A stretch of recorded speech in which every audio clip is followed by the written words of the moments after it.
थॉट्सवरती विचार करायला पाहिजे. आपण जेव्हा लोकांबद्दल पण बोलतो, स्पेशली आपल्या घरातल्या मुलांबद्दल, खूप लोकांचं पाहिलंय मी की ते लोक ना थोडंसं वाईट बोलतात, तू कधीच काय करू शकत नाही, तुझं काहीच होऊ शकत नाही, किंवा सारखं म्हणत हा खूप मस्तीखोर आहे, बिलकुल अभ्यास करत नाही, बिलकुल अभ्यास.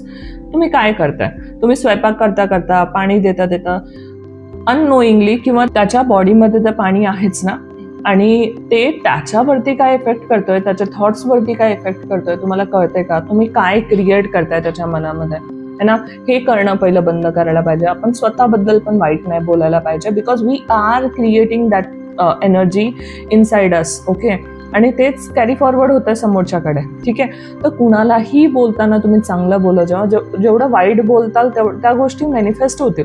इनफॅक्ट तुमच्यासाठी पण, भले तुम्ही स्वतःसाठी नाही बोलत आहे, लोकांसाठी बोलताय, जळताय किंवा नेगेटिव्ह बोलताय, तर त्या गोष्टी कसं माहितीये ना, बॉडीला फक्त माहिती हा